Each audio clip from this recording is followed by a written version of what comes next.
So you want to own a food truck, not a hot dog cart outside the hardware store, not a table at the farmer's market selling your aunt's jam, a real food truck. Wrapped in a custom design you spent $2,000 on, parked at the busiest corner downtown, line of customers stretching past the crosswalk, each one paying $14 for a sandwich you made with your own hands. You picture quitting your desk job, firing up the flat-top grill at 11 in the morning, closing by 2, and spending the rest of the day counting cash. Here is the part nobody tells you. The food truck industry in America generates over $3 billion a year and is growing faster than the restaurant industry. And yet 60% of food trucks close within 3 years. The math does not add up unless you understand one thing. The same flexibility that makes a food truck attractive, no lease, no dining room, no wait staff, is the exact same thing that makes it nearly impossible to build a stable business. You are not buying a restaurant on wheels. You are buying a mobile kitchen that costs $80,000 before the first patty hits the grill, and the city can shut you down tomorrow because you parked 6 inches too close to a fire hydrant. Let us put a number on the truck because the truck is the cheapest part and it is still not cheap. A used food truck with a working kitchen, flat-top grill, fryer, refrigerator, 3-compartment sink, the stainless steel everything that the health department demands runs somewhere between $50,000 and $100,000. A new custom build with a commercial-grade hood system and a generator that will not fail during the lunch rush can push past $150,000, and that is just the vehicle. On top of that, you need a point-of-sale system, a commissary kitchen lease so you have a legal place to prep food and dump grease, city business licenses, health permits, fire marshal inspections, vending permits for each location you want to park, liability insurance, commercial auto insurance, and enough working capital to survive the first 6 months when nobody knows who you are. The average food truck startup costs fall between $80,000 and $150,000 according to industry reports. A traditional restaurant costs $400,000 to $500,000. So yes, the food truck is cheaper, but cheaper does not mean cheap, and unlike a restaurant, your entire business can be towed. Now here is the part that takes first-time owners completely by surprise. Before you sell a single taco, you will spend months, sometimes 6 months to a year, just getting permission to exist. Every city has its own rules, and none of them are designed to help you. You need a health department permit that requires passing an inspection of your truck and your commissary kitchen. You need a business license from the city. You need a fire marshal certificate if your truck has a propane system, which almost all of them do. You need a vending permit for every single location you plan to park, and many cities cap the total number of food truck permits or restrict trucks from parking within a certain distance of brick-and-mortar restaurants. In New York City, food truck owners sued the city over permit caps and restrictive parking rules that effectively made it illegal to operate in entire neighborhoods. In Chicago, food trucks must stay at least 200 feet from any restaurant, which eliminates most of the commercial areas where customers actually are. The regulations were supposedly written to protect public health. They function as a moat that protects existing restaurants from competition. And you are on the wrong side of the moat. Let us do something the glossy YouTube videos never show you. When someone sees a food truck on the street, they see you working from roughly 11 in the morning until 2 in the afternoon. 3 hours, easy money. Here is what they do not see. You woke up at 4 in the morning to drive to the commissary kitchen and prep everything. Chop vegetables, marinate proteins, portion sauces, assemble garnishes. Then you drove the truck to the lunch location, arrived early enough to claim a good spot, set up the awning, fired up the equipment, checked the gas levels, counted the cash drawer. The lunch rush lasts 3 hours of non-stop cooking in a hot metal box with no air conditioning.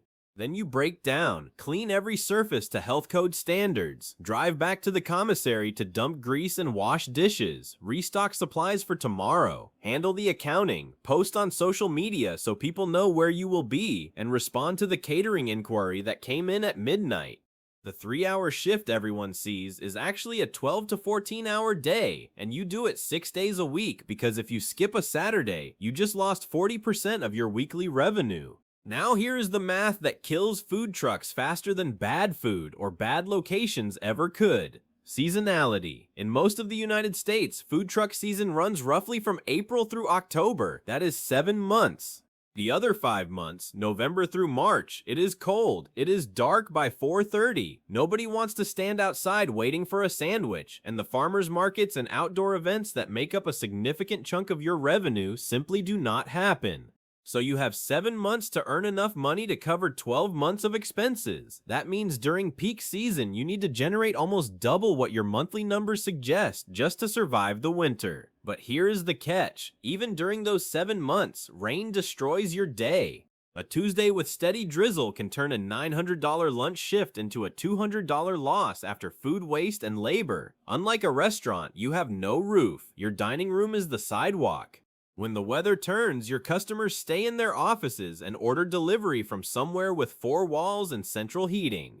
The business that looked like a low-cost entry into the restaurant industry turns out to be a seasonal gamble with a 5-month hole in the calendar that you have to fill with catering, meal prep, or savings you probably already spent on the truck. Let us talk about the commissary kitchen because it is the bill nobody warns you about, and you cannot legally operate without one. Health codes in virtually every jurisdiction require food trucks to operate out of a licensed commissary, a commercial kitchen where you store food overnight, prep ingredients, clean equipment, and dump wastewater and grease. You cannot do this at your house. Your home kitchen is not commercially licensed, and using it will get your permit revoked. A commissary lease typically costs $500 to $1,500 per month, depending on the city, and you are paying for access whether you use it every day or barely touch it. On top of that, many commissaries charge hourly fees for kitchen use, charge extra for refrigerated storage, and close at certain hours that may not align with your prep schedule.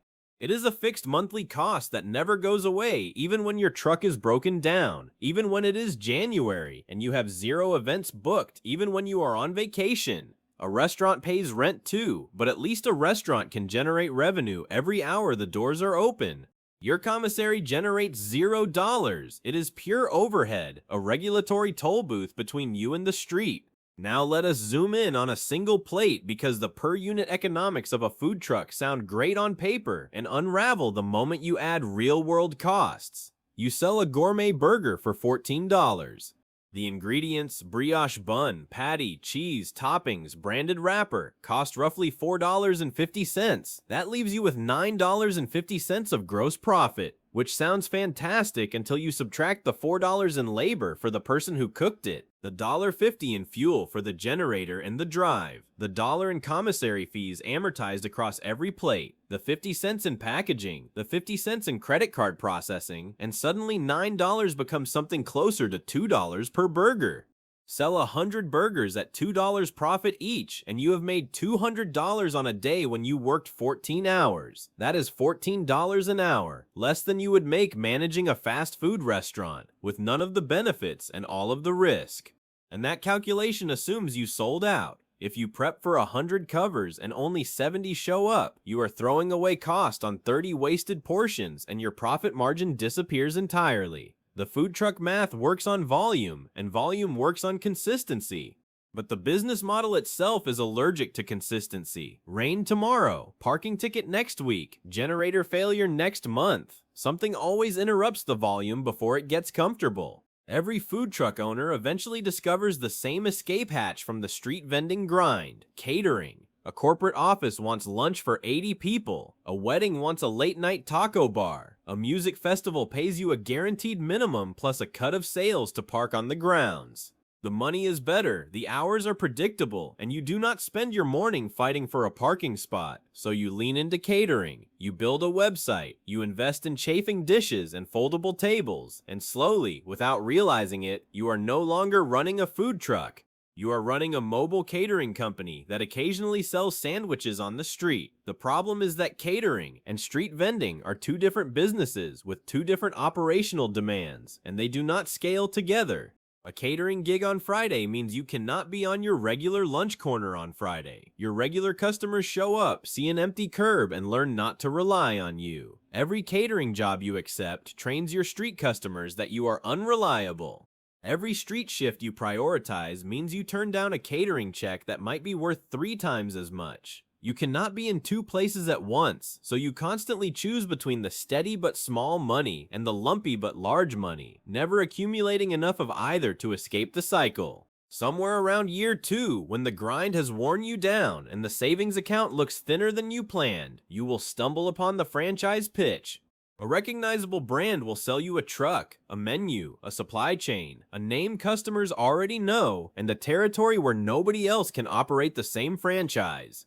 All you have to do is pay a franchise fee, usually $20,000 to $50,000 up front, plus ongoing royalties of 6 to 8% of your gross revenue, not profit, revenue, before food costs, before labor, before fuel, before your own salary. The franchisor gets their cut off the top of every dollar that passes through your cash register, and in return, you get to skip the branding and menu development phase. What you do not get to skip is everything else: the 14-hour days, the commissary fees, the permit renewals, the rain, the generator breakdown on a 90-degree afternoon. The franchise pitch is seductive because it makes the truck feel like a turnkey operation, but the math is worse than independent ownership.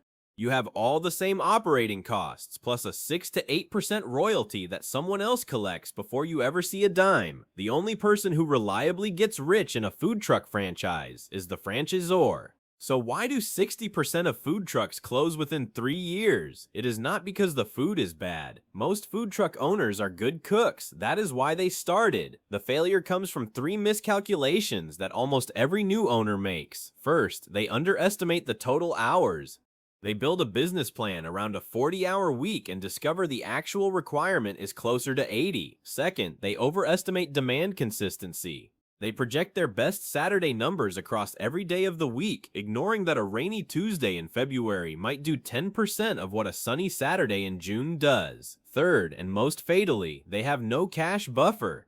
They spend every dollar of startup capital on the truck and equipment, leaving nothing for the slow months. When January arrives and the events dry up and the truck needs a new transmission that costs $4,000, there is no reserve. The business was profitable on paper for 6 months of the year and bleeding the other 6, and the owner discovers this only after the bleeding has already started. You do not fail because you cannot cook. You fail because you cannot float. Let us talk about growth, because the standard advice for a struggling business is to expand, and the standard advice for a food truck is exactly wrong. The fantasy goes like this: your first truck does reasonably well. You buy a second truck, hire someone to run it, and now you are earning profit from 2 locations instead of 1. Then a third, then 10. You are building a fleet. Here is what actually happens: the second truck doubles your problems without doubling your profit. You now have twice the equipment maintenance, twice the permit renewals, twice the commissary fees, and a new worst problem: you are no longer the one cooking. The person you hired does not care about your business the way you do. They show up late, they cut corners on food prep. They do not clean the fryer properly, and the health inspector notices. Your brand, which was built on you being the face in the window, is now being represented by someone earning $17 an hour who is already looking for a better job. The few food truck operations that successfully scale usually do it by transitioning into a brick-and-mortar restaurant or a packaged food product, not by cloning the truck. The truck is not a scalable unit. It is a job you bought for $80,000, and buying a second one just means you bought yourself a second job that you cannot personally do. Scroll through TikTok or Instagram and you will find thousands of food truck videos, sizzling meat on a flat top, a beautiful wrap design glowing under string lights at golden hour, a line of happy customers holding colorful drinks. The comments are full of people saying they want to quit their job and start a food truck tomorrow. This content is the most effective marketing the food truck industry has ever had, and it is also the most misleading. Nobody posts the video of the grease trap overflowing at 6 in the morning. Nobody films themselves on hold with the health department for 3 hours. Nobody documents the parking ticket they got because the meter expired while they were serving a customer. Nobody shares the spreadsheet showing that last month they earned $11 an hour after all expenses. The influencer economy has turned food trucks into lifestyle content, a symbol of freedom and creativity and being your own boss, and that content sells. It sells cookbooks. It sells online courses on how to start a food truck. It sells the fantasy.